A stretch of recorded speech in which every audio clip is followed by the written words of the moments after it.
بسم اللہ الرحمن الرحیم۔ محترم ناظرین، السلام علیکم۔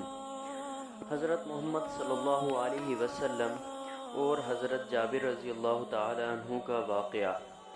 پیارے دوستو، آپ رسول اللہ صلی اللہ علیہ وسلم کی عادت مبارکہ یہ تھی کہ سفر کے دوران وہ قافلے کے ہر فرد کے ساتھ رابطہ رکھتے تھے اور بار بار لوگوں کے پاس جاتے تاکہ وہ خوش رہے۔ ایسے ہی ایک موقع پر وہ اپنے پرانے دوست حضرت جابر رضی اللہ تعالی عنہ کے پاس گئے، جو اپنے بوڑھے اونٹ پر سوار جا رہے تھے۔ حضور صلی اللہ علیہ وسلم نے خود پر اس طرح سنجیدگی جاری کر لی کہ کوئی بھی دیکھنے والا سمجھ سکتا تھا کہ نبی کریم صلی اللہ علیہ وسلم مذاق فرما رہے ہیں۔ پھر انہوں نے جابر رضی اللہ تعالی عنہ سے کہا، اچھا، کیا تم اپنا اونٹ میرے ہاتھوں فروخت کرنا چاہتے ہو؟ جابر رضی اللہ تعالی عنہ نے جواب دیا، ہاں، مگر ایک شرط پر کہ میں اونٹ مدینہ واپس جا کر آپ کے سپرد کروں گا، آپ کو چاہیے تو لے لیجئے۔ رسول خدا رسول اللہ صلی اللہ علیہ وسلم نے کہا، آپ بتائیے، 1 درہم میں بیچوں گے؟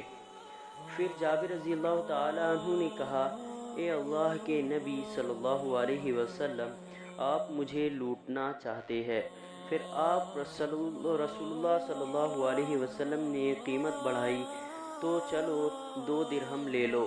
پھر بھی جابر رضی اللہ تعالی عنہ نہیں مانے تو نبی کریم صلی اللہ علیہ وسلم نے 3 درہم، پھر 4 درہم اور پھر 5 درہم، آخر کار 40 درہم اونٹ کی قیمت طے ہوئی، اور پھر جابر رضی اللہ تعالی عنہ نے بھی 40 درہم میں مان گئے۔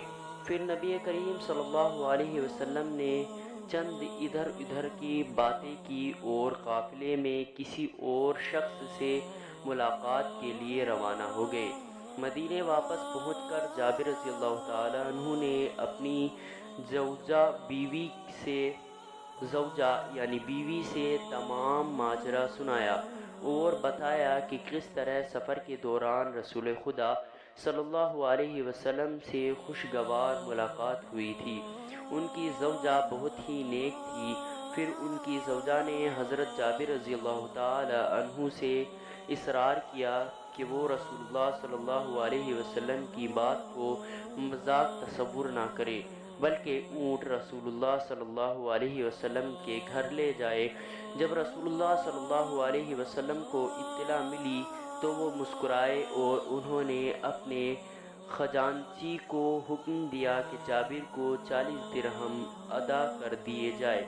رسول اللہ صلی اللہ علیہ وسلم نے وہ اونٹ بھی بطور تحفہ دوبارہ جابر رضی اللہ تعالی عنہ کے حوالے کر دیا۔